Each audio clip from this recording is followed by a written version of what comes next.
আসসালামু আলাইকুম এভরিওয়ান। আজকে আপনাদের জন্য মজাদার মসুর ডাল ভুনার রেসিপি নিয়ে এসেছি। তো চলুন রেসিপিটি শুরু করা যাক। এখানে আমি 1 কাপের মতো ডাল ভালোভাবে ধুয়ে কিছুক্ষণ পানিতে ভিজিয়ে রেখেছি, আর পানিতে ভিজিয়ে রাখার ফলে ডালগুলো একটু ফুলে গেছে। এখানে আমি দিয়ে দিচ্ছি 4টার মতো কাঁচামরিচ।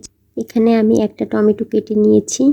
দিয়ে দিচ্ছি পেঁয়াজ কুচি, স্বাদ মতো লবণ, দিয়ে দিয়েছি 1 টেবিল চামচের মতো হলুদের গুঁড়া, আর দিয়েছি হাফ চামচের মতো ধনিয়া গুঁড়া।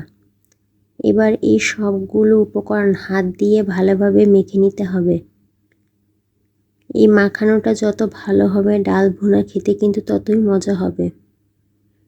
ডালটা ভালোভাবে হাত দিয়ে মাখিয়ে নিব। মাখানো হয়ে গেলে এখানে আমি দিয়ে দিব প্রায় 1.5 কাপের মতো পানি। পানি দিয়ে আমি এটাকে একটু নেড়েচেড়ে দিব। এবার আমি এই ডালটাকে চুলায় বসিয়ে মাঝারি আঁচে ঢাকনা দিয়ে ঢেকে 10 মিনিটের মতো রান্না করব। 10 মিনিট রান্না করার পর আমি ঢাকনা খুলে এটাকে আবার একটু নেড়ে দিব। এখানে কিন্তু ডালটা অনেকটাই হয়ে গেছে। আবার একটু ঢাকনা দিয়ে ঢেকে আমি আরও 5 মিনিটের মতো রান্না করব। এই তো 5 মিনিট পর ঢাকনা খুললে দেখা যাবে ডালটা প্রায় হয়ে গেছে। এবার এটাকে নেড়ে দিব একটু আমি। এবার এই ডালটাকে আমি বাগার দিয়ে নিব, আর এর জন্য আমি একটি প্যানে তেল দিয়ে তেলটা গরম করে এতে দিয়ে দিচ্ছি শুকনা মরিচ। শুকনা মরিচ ভাজাটা দিলে ডালে কিন্তু অনেক সুন্দর ফ্লেভার আসে। দিয়ে দিয়েছি পেঁয়াজ কুচি আর রসুন কুচি। এবার সবগুলো উপকরণ আমি ভালোভাবে একটু নেড়েচেড়ে ভেজে নিব। বাদামি কালার হওয়া পর্যন্ত আমি পেঁয়াজ রসুনটা ভেজে নিব, আর মরিচের কালারটাও কিন্তু তখন একটু লালচে হয়ে যাবে। পেঁয়াজ রসুন যেন পুড়ে না যায় সেদিকে লক্ষ্য রাখতে হবে।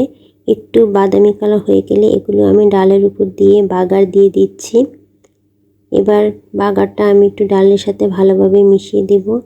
আসলে ডাল আমরা সবাই কম বেশি পছন্দ করি, আর যদি ডাল বোনা হয় তাহলে তো কথাই নেই। এখানে আমি দিয়ে দিচ্ছি ধনিয়া পাতা কুচি, আর এই ভুনা ডালে ধনিয়া পাতা কুচি দিলে কিন্তু খেতে দারুণ লাগে। এবার ধনিয়া পাতা কুচিটা আমি একটু নেড়েচেড়ে ডালের সাথে মিশিয়ে দেব।